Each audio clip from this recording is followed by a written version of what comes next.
Hello, it is Direct Mail Monday, August 5th, 2019. Steve Sipress here, and I have in my hand the piece we're going to examine, pull apart, dissect, learn from today. In today's episode, it comes from the Milwaukee Rescue Mission. Apparently, lesson number one, from what it says on the outside, in two color. Red and black. So, well, before I get into all the lessons, because that was one lesson here, I'll just tell you why I'm receiving this piece. So you may or you may not know that my beautiful wife Michelle's father, Jerry Fabry, passed away at the end of April. So now it's it's about a little over 3 months ago. And it was a complex situation because he passed away after being in the Mayo Clinic here in Scottsdale, Arizona for a few months with complications from liver cancer and some lung issues and pneumonia and all kinds of, seemed every day there was another complication coming our way. And so he passed away here in Arizona, but of course he wanted the funeral to be back up at his home church in Milwaukee, just outside of Milwaukee, Wisconsin, and to be buried in the same cemetery as his parents in Milwaukee, Wisconsin. So we made that happen.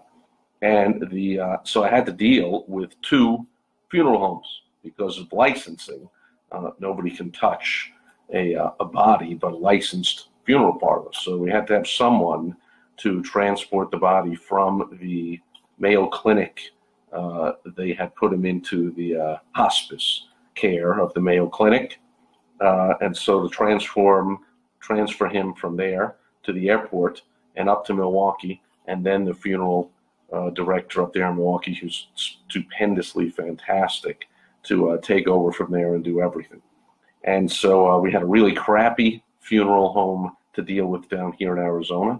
So word of caution, plan ahead for this kind of stuff, especially in this case. I mean, we knew, and certainly knew in the last few days when the doctor said, look, there's nothing else we can do, blah, blah, blah, blah, blah. We're going to move him into hospice in a few days.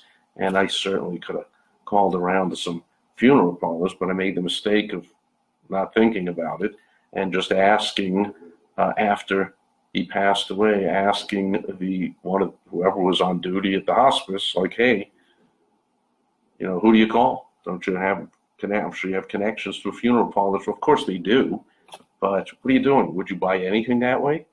Just have somebody else, just get just somebody, so we get what we deserve. We got a really crappy funeral parlor and a really crappy funeral director because we didn't check around and make a single phone call or anything. So my big mistake, but I certainly did not make that mistake in Milwaukee. I contacted a few and I found the world's greatest one. And he was so fantastic that when he was done, we did the funeral one day and had the burial the next day. And at the burial, when I handed him the check, or however I paid him, I don't remember now, PayPal, it was credit card, right? Handed him the credit card, and I was like, put an extra $300 on there for you. So you did a fantastic job. Add $300. And he said, no, I can't do that. It's how fantastic he was. So much integrity. He said, I can't do that. I quoted you a fee. That's the fee. I said, yeah, but yeah, you went above and beyond, and you had to undo, you had to overcome stuff that the crappy funeral parlor here in Arizona did, that they did all kinds of ridiculous stuff. Can you imagine? I won't get into it, but so he had extra work to do because of what asses they were here. And I said, you did extra work. I'm just trying to come up with some kind of excuse to get him to take the money. Take the money. He's like, no, I can't take it. Okay, fine. Now, then they do, the service and the burial and all that. And then he comes to me and says, I'll tell you what, why don't you donate that money instead to the rescue mission? And I was like, fine. And so I made a donation in his name to, first of all, I didn't know what's the rescue mission. So I had to look it up and ask somebody or whatever. And I found there is this thing called the Milwaukee Rescue Mission. And so, as you can see from the outside of the envelope, they transform lives and they rescue people. So I made that donation in his name, and ever since then I've been on the mailing list as with any donor should be, of the Milwaukee Rescue Mission. I get their stuff. Now, why am I using this piece today? Because charity marketing, these are among, if not the best marketers on the planet. Think about it. You, dear business owner, are selling your goods, your services, your products, and you're thinking they have a value, and people are paying for the value that they're getting. Like in the case of the funeral home, we're getting certain services. You'll get this many cards and this sign-in book, and we'll do this, and we'll prepare the body. We'll be at the church, and we'll do all that, and then we'll have the limo and the hearse. The hearse takes them this and that, and we'll pick them up at the airport, and we'll prepare the body and go out the thing, get them dressed, and whatever, and then we'll take them to the burial, and we'll do this, and we'll do that, and whatever. There's lots of stuff being done. Value is being exchanged for value, for money. Okay, so that's likely how your business is. Think about charity marketers. What value they're exchanging? You're giving them money. In this case, they get $300.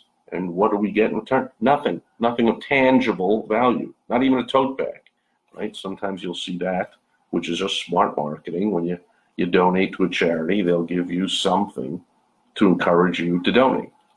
Still, are you paying $300 or $500 for a tote bag? Think about it. Could you sell that in your business? You have trouble selling your $500 thing for $500. You have trouble selling it when you put it on sale for 20% off, and try and sell a $500 thing for $400. Think, could you, dear viewer or listener, whoever reader, however you get this, could you sell a $20 tote bag for $500? Because that's what charity marketers do. So think about it. They are fantastic. They're selling all kinds of warm and fuzzy feelings. That's what they're selling. They're making people feel good, and in return, they're getting money. That's a much tougher job to do than likely whatever goods or services you or I are selling in our businesses, right? So pay attention. Hopefully, like us, you donate. A very windy day here, by the way. We're in the midst of monsoon season. So even on days we don't get extreme torrential downpours, tons of wind, and something must have blown into my eye when I was just outside just now. Anyway, so where was I? Yeah. So pay attention to charity marketing. So it's possible you can get onto mailing lists of charities just by asking, but it's most likely, and why not, that you make some donations. So we give to a whole bunch of charities, and I'm on a list of a whole bunch of charities, and I highly recommend it. Number one, I'm not saying not that, as long as they're reputable, not that there's such a thing as a bad charity if they're reputable. I'm not talking about the Clinton Foundation. I'm talking about reputable charities, for crying out loud. Or the Trump Foundation, my goodness. So none of that stuff, right? Reputable stuff. However, you might as well give to something you have interest in, and you'll get on their mailing list. And it's likely that once a year or so, you will make another donation to stay on the list. Otherwise, they might drop you from the list. So that's my suggestion here. But I want to use this as a piece. I have not opened it. And I want to use this on today's Direct Mail Monday to see how many positive lessons, and maybe some lessons in what not to do, how many lessons we can learn from this one mailing piece. My guess is it's a bunch. You can already tell it's got some depth to it. It says it's the newsletter. So I bet there's a bunch of stuff. Not even, in fact, I'm going to tell you right now, not even going to go for all of it. But let's get at least a few lessons out of this. So I'm going to give you one lesson right away. When you have a newsletter that you're mailing, and hopefully every business owner is mailing a newsletter, not this easy, I'm sending an email. No, yeah, I send a newsletter by email. It's not a newsletter. Okay, that's something people delete and don't care about, and they know you don't care about them because you just sent them an email. Okay, this tells someone you care about them. Actual paper and ink and postage and envelopes sent through the mail. So if you do care, and hopefully you do, about your clients, patients, members, customers, whatever they are to you, hopefully you show that kind of care and affection for them by, at the very least, sending them a newsletter, for crying out loud, an actual real newsletter. By the way, years ago, that would have been a given. I wouldn't have had to say anything other than, hey, aren't you sending a newsletter?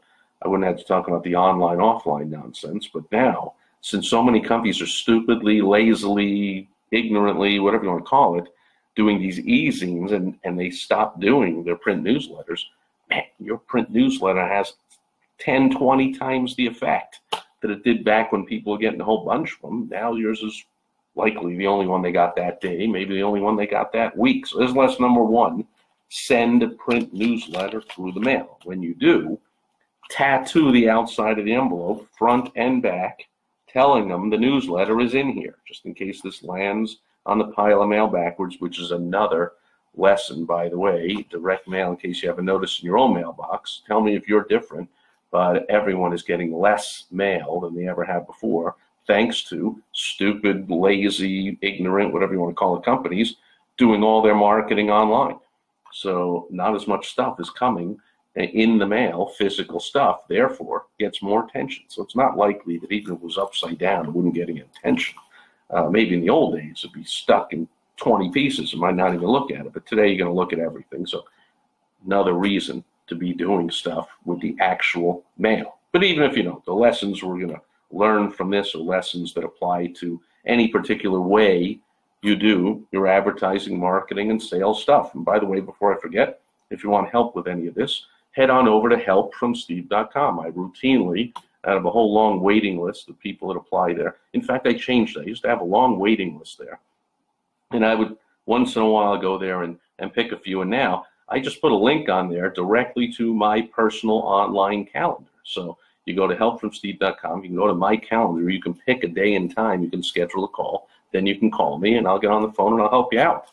How can it be any better than that?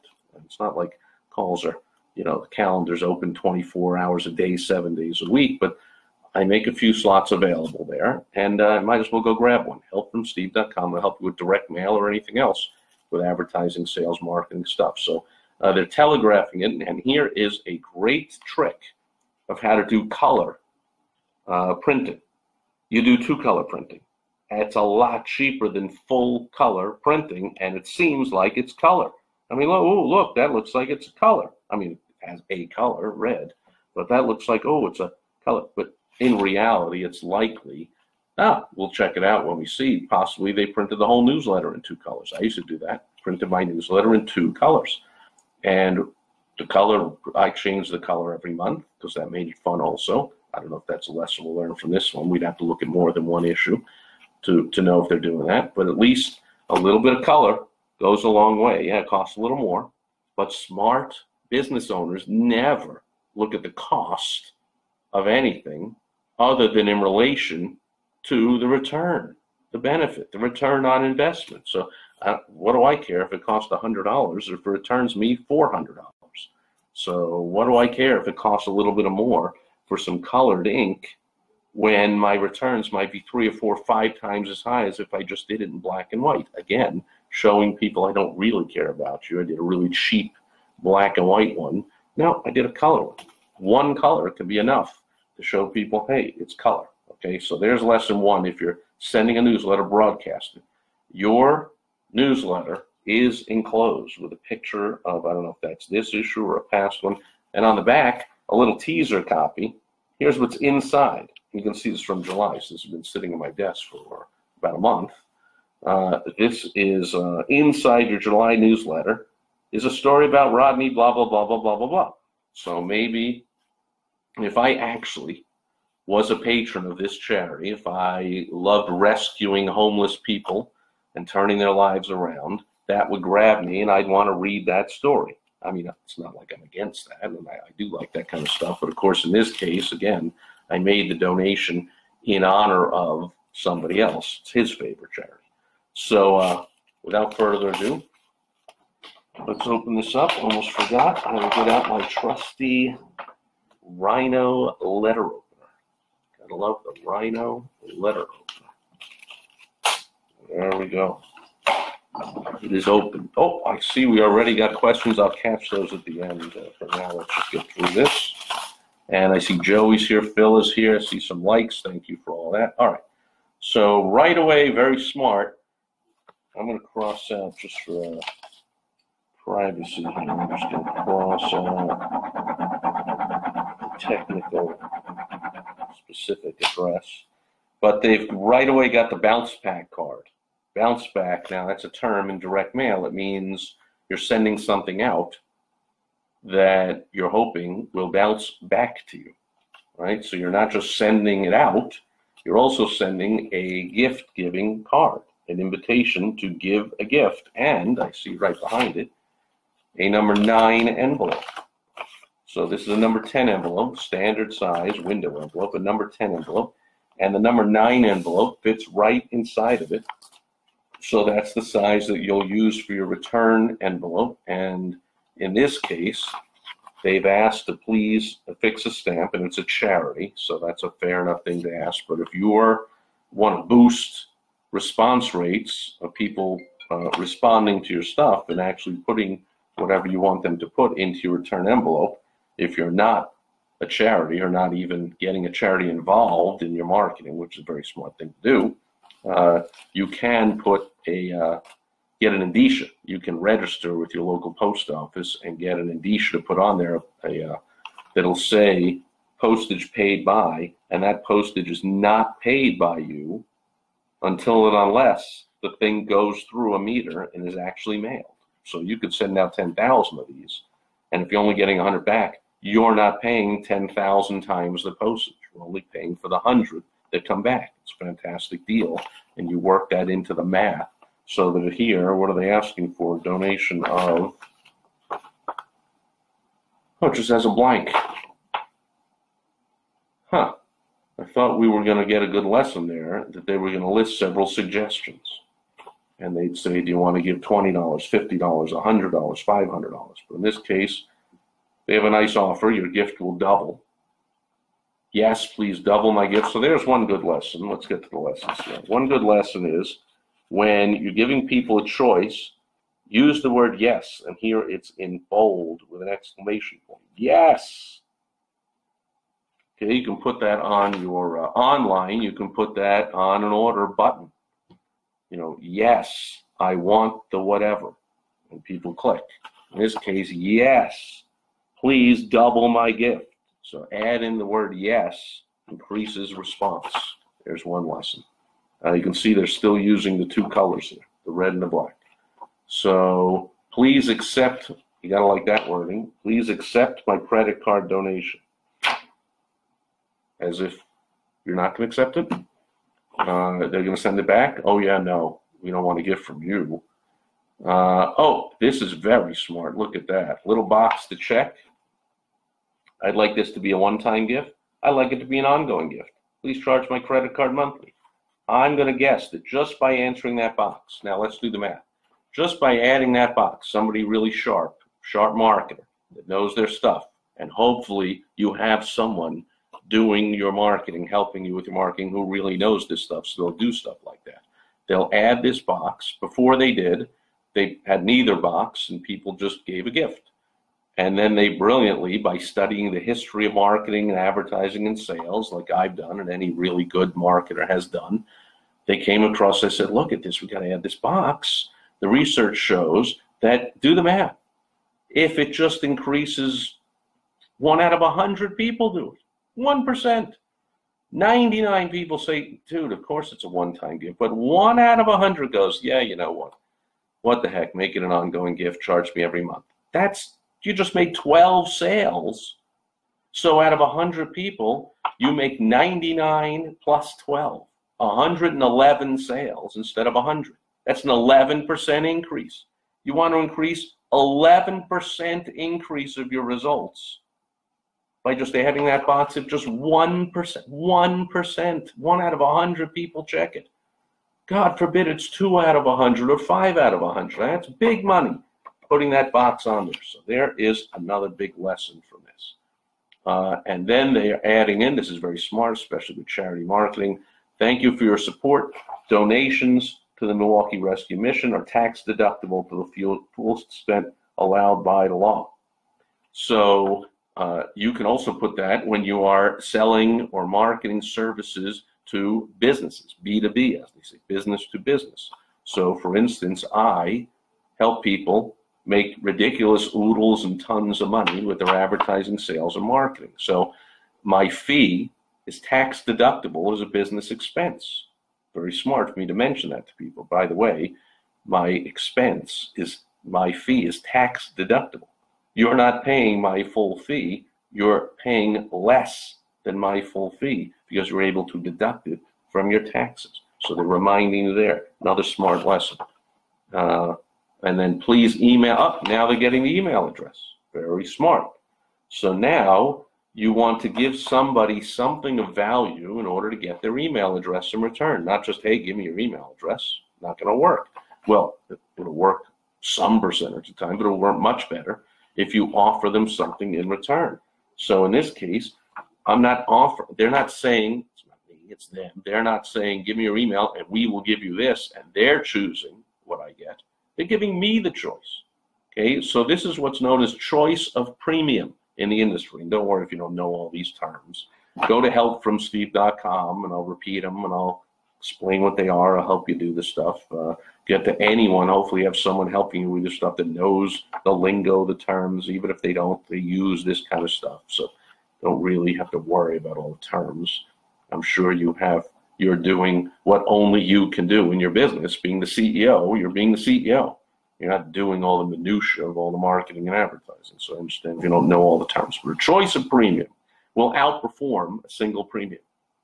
So if I say, in this case, I say, we will email you with information about volunteering at the Milwaukee Rescue Mission. Yeah. Am I going to check that? I don't know. Maybe not. So they're going to give me a choice. We'll give you information about volunteering. We'll give you information about including Milwaukee Rescue Mission in my estate plan. That's very smart, because if I get that and I respond, they get more money, because now I'm giving to them from my estate after I pass on. Monthly giving via check or credit card, and scheduling a tour.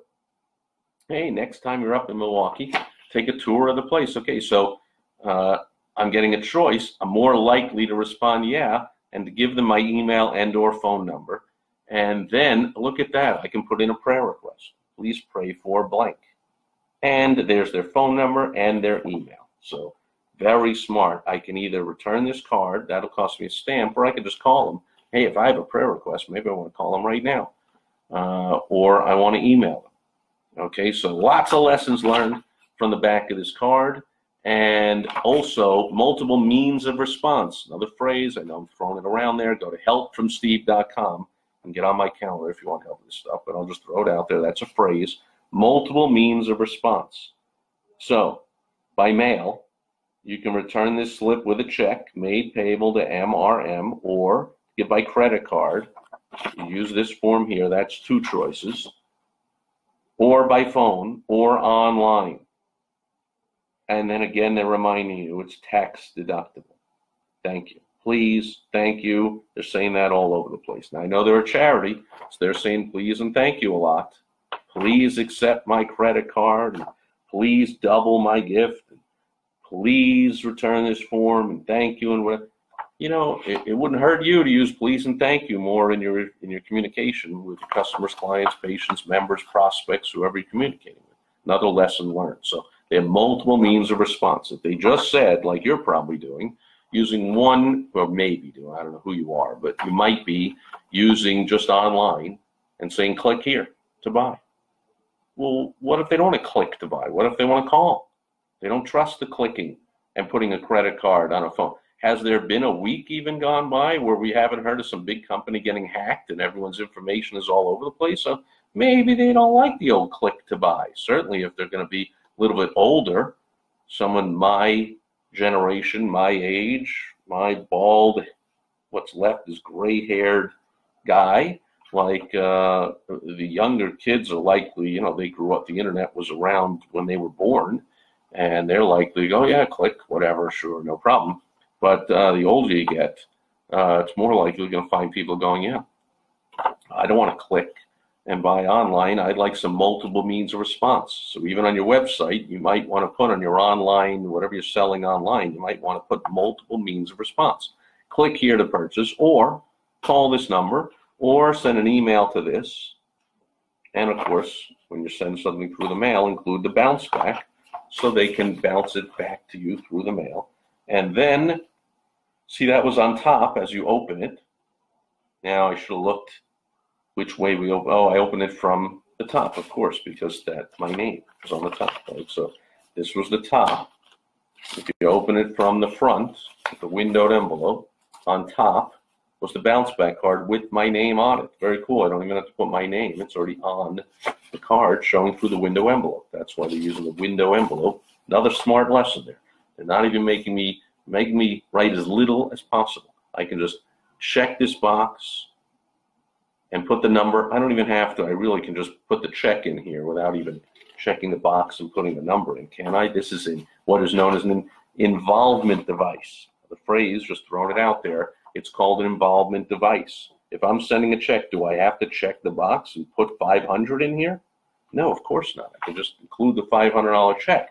But if I check the box, I'm getting involved with the piece. I'm more likely to follow through and now write out the check. It's time to get into all of it, but it's human behavioral psychology. I am making a pledge in my mind. Hey, I checked the box. Hey, I wrote 500. Then I thought, do I wrote? Well, I already committed. That's subconsciously what we're saying. And even if 90% of people say, so what, I subconsciously committed, I'm not doing it, you still got 10%. So that box increases the amount of money you bring in by 10%. That's just 10%. Could be 20, could be 30, could be 2, could be 1. But it's likely having this involvement device, having people check a box and write a number, because they could have done either, right? But again, they know what they're doing. They've studied all this stuff like I have, and they know what they're doing. So they could have just put, here's the number. But by adding that box, geez, I'm so bad with the reverse of the camera. By adding that box, they're getting more involvement. I'm checking and I'm writing, not just doing either one. Very smart. Okay. Now we have the newsletter. Oh, and the newsletter is full color. So we're on the cover. They used 2-color printing, but the actual newsletter is full color on glossy, thick stock, probably 100-pound paper. So, and then they got an insert here. So it's one sheet of 11 by 17, and it's folded in half and then tri-fold to put in the envelope, right? So it's 11 by 17, which means it's 8.5 by 11, or 8.5 by 11 pages, basically. But they also have an insert. Little mistake I just noticed, nothing on the back. Yeah. If you ever have blank space like this, at the very least, just put some testimonials on there. Put some happy things donors say. I'm so glad I donate to this. It's the greatest charity. You guys, blah, blah, blah. I love how you help people. Or put another story about somebody. Come on now. Put something on the back there. But this is very smart. A memorial gift to MRM is a special way to offer hope to the hurting in the name of a friend or family. So in memory of. So you can give gifts in memory of or a gift in honor of. I'm trying to remember the name. I purposely put everything out of my mind about that whole illness and passing on situation, of course, of my father-in-law, for crying out loud. So I don't even remember the name of the guy who was so fantastic, and I really should say his name. I'll do another video on it later, because like the crappy one in Arizona, I shouldn't mention their name. Sometimes people tell me I should because they want to know. Please help me out and tell me who that is so I don't call them and go through the crap you did or anyone near it. But also, I should be saying the name. Oh, there it is. There he is. That's his name. Robert Prostek. So Robert Prostek. And I don't remember the technical name of the funeral parlor, but if you just look up Robert Prostek, Milwaukee, Wisconsin funeral, you'll find his funeral business. He has 2 locations, and you'll find him, and he's fantastic. So there it is. So in honor of, I gave that gift to honor him, Robert Prostek, and they put that right in the newsletter. How cool is that? So they put his name in the newsletter. So I'm losing it a little bit, But that's really cool. He deserves that. And hopefully, I hope he gets the newsletter. He saw his name there, and he feels honored like he should. With or without the gift, he should, because he's a fantastic human being and runs a fantastic business in a seedy industry. So I can't tell you more strongly. If you have need for funeral services in Milwaukee or anywhere near it, I mean, the funeral was more than an hour outside of Philly. And he was like, yeah, sure. Oh, sure. I know Father whatever, and I'm out at that, booba bapa. So anywhere in the whole in the whole Milwaukee, Wisconsin area, Robert Prostek, I forget the name of the funeral business, but that's his name. And then there it is, July and August edition, and we have the newsletter. And any other lessons on here? Well, sure, of course. I mean, again, on the back, they're going to mention what we just talked about, the double your gift today with the summer match. Oh, every gift up to 100,000. I thought it said up to 100, which would be a big mistake. Up to 100,000, we will double automatically. Deadline is August 31st. And here are the 3 multiple means of response again. 3 ways to give. This is another smart lesson. Look at that phone number. To rescue. 414 was a Milwaukee area code. To rescue. Really smart. And then they got summer match. So it's the summer match. They're naming their discount program. Another smart lesson there. Give a name to your program. Call it something. I mean, July and August, they publish, it looks maybe like 6 times a year, but they could call it the fall something, and the December special, and the January, the winter special, and the spring whatever, and the summer match, and whatever. They name their discount. Give it a name. Put some life to it. So call us and mention summer match. So now, here's a little advanced human behavioral psychology for you. My brain is thinking, I got to remember to mention summer match. My brain is not thinking, should I call or should I not call?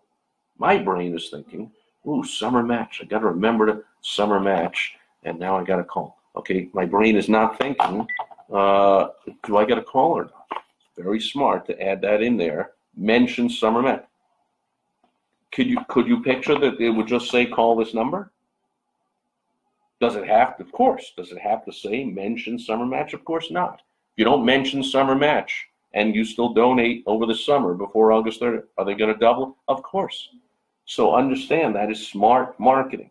Smart marketer who knows what he or she is doing added mention summer match because it deflects the brain subconsciously from the question of should I call or should I not call to I got to remember summer match. It's the brain on a different wavelength with a different task. And since brains, I know you've heard the term multitasking and you think that's an actual thing, but it's not. The brain can only focus on one thing at a time. So multitasking just means doing lots of things horribly. You're doing 1 second on one thing and then 1 second fully on another and half a second fully on another. You are not doing multiple things at once. Your brain is doing bits and pieces of things. In other words, you're doing lots of things horribly. It's just another lesson there for you. So they're deflecting the brain from focusing on should I call or not to I gotta remember. Tell the brain to remember this. Don't tell the brain to think about whether to buy or not, whether to respond or not. Very smart. See how smart these guys are? Okay, charity marketers are the smartest, sharpest marketers on the earth. It behooves you to donate to some charities, get on some lists, and then study the crap out of them. In fact, if you just want to pick up a charity marketing piece you got in the mail, go to helpfromsteve.com and get on the phone with me, and we'll go over it and we'll talk about it, and I'll explain to you what the lessons are in there. They just went right past you. You read it. You didn't you didn't look at it. Have you looked at anything you've got in the mail as carefully as we just looked at this piece over the last, however long it's been, 34 minutes? Oh, gotta go. So there you go. And I'm sure there's other stuff. And I'm sure there's some good stuff in the writing here, but they're keeping it very simple, the newsletter, right? I mean, it's 4 pages, and 1 page is just a photo little teaser copy, and it's what's on the inside. And then another page on the back is simply, by the way, here's how you can give. Here's the multiple means. And so it really is just 2 pages, and one is a note from the, it's on this page, a note from the director of the charity, the president of the charity. Dear friend, sincerely Patrick Vanderberg, the president. And then here's the story. It's 1 page, and it's like double space, big letters, big wide. I mean, that's like hardly anything there. If you transcribe this video, I've said enough to fill up probably 15 pages. This is probably maybe 1 minute of speaking. Could you speak for 1 minute about one of your clients and feature them as the client of the month? Great. Then you could put a little note to people about what's going on in your business, your plans, or this or that. Put a little photo of yourself. Put, your latest special, how to take advantage of your special service offer, whatever. And put a big photo on the front of your client of the month. There you go. There's your newsletter. Done. That's for people that go, I don't have time, or I don't know what to write. That's your whole newsletter. There you go. And just because you're doing that, you accomplish all the things we talked about earlier. You are showing people you care because you're spending money. You're investing money to get into their hands, into their mailbox. You also have pass-around effect of a physical newsletter. I might say, oh, honey, check it out. Here's the newsletter. In this case, I will not, because my beautiful wife, Michelle, I can tell you right now, does not want to be reminded anything about the passing of her beloved father about 3 months ago. Right? So I won't be mentioning that. But normally newsletters can get a pass-around effect, whereas email, e-zine, you think anyone goes, oh, I got to forward this to something? It might happen, but come on now. It's not even likely they read it. I mean, 99% of e-zines at least are just deleted right off the bat. Don't you do that? What do you think? Somebody else doesn't to yours? So there you go. And then I just did notice this, so I'm going to mention it. They are mentioning that their May matching challenge. See, so they had a May matching challenge that gifts combined with the challenge totaled over 400,000 in May. And here they say a maximum of 100,000 for July and August. I mean, that's pretty impressive. So anyway, so they have the summer match and they have the May matching challenge. And we're going to name all name their charity drives. They're going to name every one of them a different name. You can do the same. Or spring special, or this special, or whatever. Pay attention. Car dealerships do this all the time. It's always a holiday for them. It's pre-President's Day sale. It's President's Day sale. It's post-President's Day sale. It's Vice President's Day sale. It's spring sale, pre-spring sale, end of spring, beginning of the month, end of the month. But give it a name. Give it some character and some flavor, right? Maybe I just said the word flavor, because this one's called soup. Anyway, there you go. Oh, and the insert is listing, very smart, to list your clients. Maybe you say, here's our people that referred last month. Here's our premier level of service clients. Here's clients that got 2 or more of our service. Here's clients that have been with us, the anniversaries. I'm just thinking of things I used to do in my newsletter. So I had anniversaries of my clients. 6-month anniversary, 1 year, 2 years, 3 years, 4 years, 5 years, 10 years. Put the anniversaries of your clients so people look and go, wow, people stay with this guy for years and years and years. Look at that. He's got all the blah, blah, blah, blah, blah. Make sense? Okay. A lot of lessons, and I'm sure there's more, but that'll do it. Let's go to the questions here. John is here. Great seeing you. Phil says, Steve, I agree that charities and nonprofits are great marketers, but, so let's learn from that. Okay. The structure of that sentence means you can discount anything he just said because it means nothing. Because as soon as someone says the word but, now they're going to tell you what they really mean. So all that was just a whole bunch of BS, because Phil's one of the nicest people in the world. So he's not going to just be straight like me and come out and say something that's negative towards me. He's going to start out with some flowery BS to make it seem like he's such a nice guy, because he is a nice guy. So he adds in the BS. Okay? He's not like me, known as No BS Straight Talk Steve. So I would possibly dispense, and likely, I'm thinking now when I put comments on people's videos and stuff, I dispense with the BS part at the beginning And I'll just put what you put after the but. So let's just read after the but. Although I'll repeat the BS starting point just for effect now that I've explained what that means. Let's read the BS again. This is where Phil is full of crap when he says, I agree that charities and nonprofits are great marketers. Okay, so that's crap. He actually doesn't. Or he might believe they're great, but not really. Not like what he's going to say. So he agrees with me. I agree with you, Steve, but he doesn't. Okay, so here's how Phil disagrees with me, which is the point of his comment. See, if the point was to agree, there'd be no but. He would just say, man, I agree. Charities and nonprofits are great marketers. First thing he was like, I got to be a typical internet person and disagree with this person. But since I'm a nice guy, I'm going to throw some BS in the beginning and say, yeah, you're right about this, but. So here's the but. As I have learned, now that's a smart word to use, learned, because he's older than me. So he's going to use the word learned so he can talk down to me now, someone who's learned, because he's older than me. As if, unfortunately, age, of course, just the physical number, does not mean that you know better than somebody else. Otherwise, automatically, Joe Biden would be elected unanimously for president in 2020. Instead of dropping out of the race, which he will do soon because he is completely embarrassing. And I don't mean embarrassing like Trump. Trump is embarrassing, but at least he's like, fully engaged with his senses. Joe Biden's just not there. And when I was talking to somebody about that the other day, oh yeah, he's always been a gaffer. I don't mean gaffes.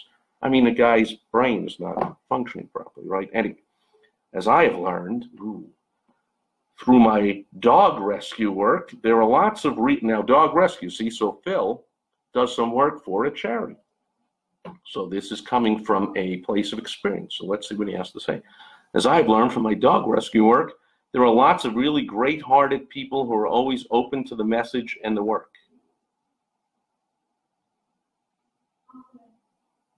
I don't know what that means. Oh, I see. So Phil thinks that, oh my goodness, this is really dangerous, folks. I hope you don't believe this. I hope Phil doesn't believe this. Phil's a really smart guy. I can't imagine he actually believes what he wrote here. It seems to me to be suggesting that there are lots of really great-hearted people who are always open to the message and the work of charities. So you don't need to be really sharp marketer when you're marketing for charities. I hope he realizes how completely buffoonish that is. That's the biggest mistake, just about the biggest mistake business owners ever make, is thinking my product is so good it sells itself. I don't need any of your sales and marketing and advertising stuff, Steve. My widget is so good. My book is so good. My product, I'm the best lawyer in town. I don't need marketing and sales and advertising. I don't do any advertising. I'm so good at what I do. And people in this town recognize, they're so smart that they recognize a good lawyer when they see one. So I don't need to be persuasive, and I don't need to add in another box, Steve. I don't know what you're talking about that increases the revenue by 11%. I don't need to agree that box. You don't understand. There's so many good-hearted people who will just give more money. They'll just say, if I don't have that, so here's how ridiculous that is. So in other words, Phil, I know he doesn't believe this, but he seems to be suggesting how ridiculous this is, that if this wasn't here, I'd like this gift to be an ongoing gift. Please charge me monthly. And by the way, it doesn't even have an expiration. So it's not even 12 times. This is likely about 60 times. They might just leave that on there for 5 years. So this could be 60 times the donation. They'd have to average it out, probably more than 12, though. People probably give for years and years. I mean, still have money taken out of our account every month for something my charity I gave probably 10, 15 years ago. Stuff is still coming out. So who knows how long that could be. But Phil is suggesting, I know he's much smarter than this, but he seems to be suggesting that if we didn't have this box, people are just so good-hearted and always open to the message and the work that they will just say, here's the name of my credit card, here's the amount, oh, and let me just take a pen here and just add on here, oh, and you know what? Actually, please charge that amount every single month from now on forever, until I notify you in writing to cancel it with 60 days advance notice. Otherwise, it continues. Stop it.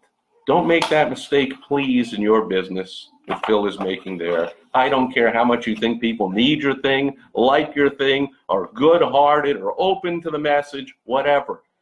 You don't have effective sales, advertising, and marketing, you are going to be a casualty. You're either going to be like most business owners and make almost no money, or you're going to be, actually, that's most business owners who stay in business, which is a minority, because most businesses make so little money, they just close down. And very, very, very few businesses ever really make money for the business owner. The employees, they do. Employees aren't looking to make a lot of money. They're looking to make a little money, so they do that. But the business owner is putting out a risk, deserves a return, a reward. And if you're counting on just people who are just good-hearted out there, or my product is so good, or, you know, they need it, or any of that BS and that crap, please don't. You're going to fail. I love small businesses. I hope you don't do that. You're going to fail. And this dog rescue that, well, I love dogs. And, of course, you know, I love rescuing dogs. We rescued our doggie, our rambunctious Cocker Spaniel Emmanuel, which you will see if you go to my personal Facebook. I just looked up it. This is my business page, small biz help.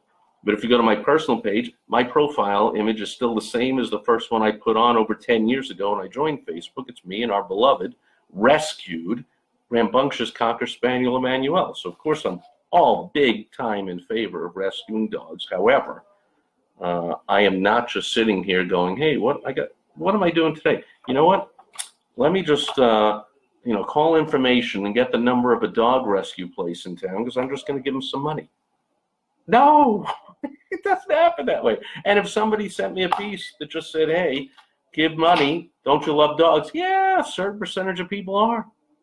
If you just email them stuff and you don't include the boxes and you don't say yes and you don't double their, and you don't give them a newsletter, if you don't do anything smart, you're still going to get some donations. You're going to sell some stuff.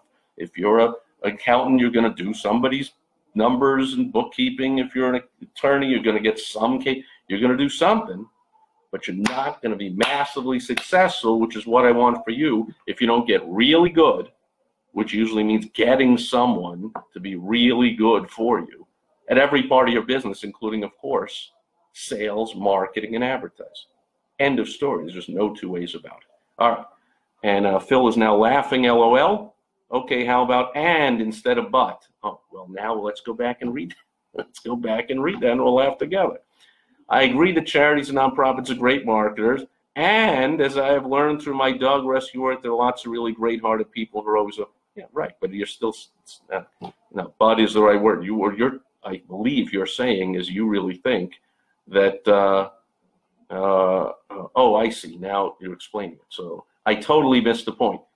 I totally missed the point, which, of course, must be 100% my fault. I must totally miss the point because it was written so clearly and so well. And so that same person who's writing messages for whatever dog rescue charity, then please don't write your messages as clearly and well as you wrote that message, because then, of course, you can just say, yeah, of course we didn't get any money last month for the dogs, but, you know, man, all the people in this area just totally missed the point. They suck. What's the matter with them? Damn, they suck. So many business owners say that too. Oh, that was one of the favorite lines of really bad salespeople that did not care at all about the advertisers during the 3.5 years I spent as a consultant with the Yellow Page publishing company, helping hundreds of small business owners, thousands, with their advertising and marketing, and that's what I was doing, helping them with their advertising and marketing.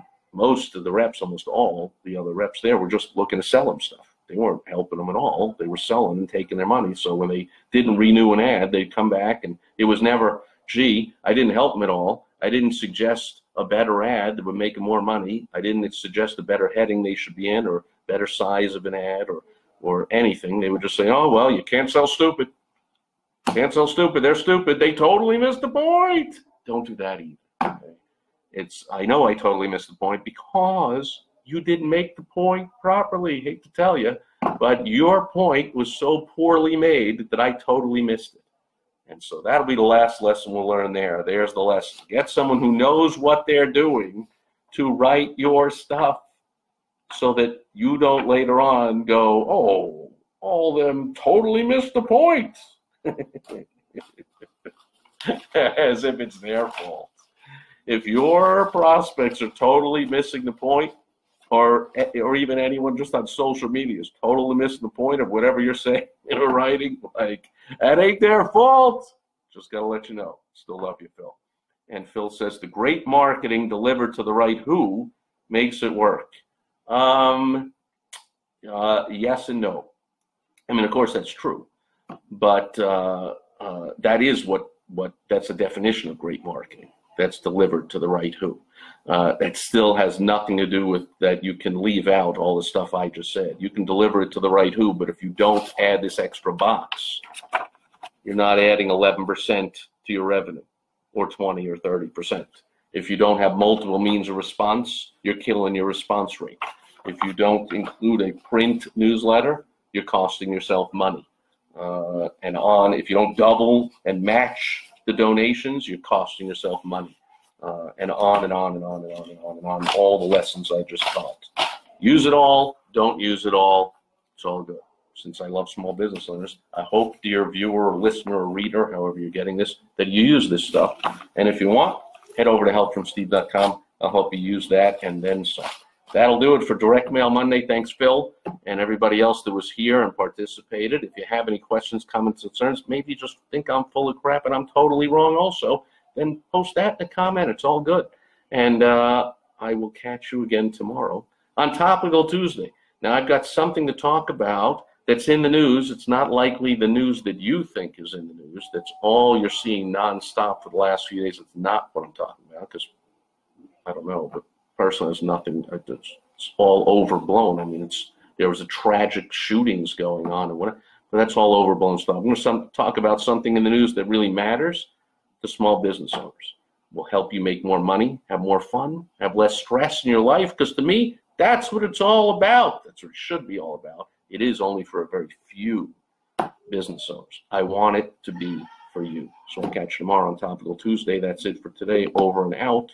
Bye-bye.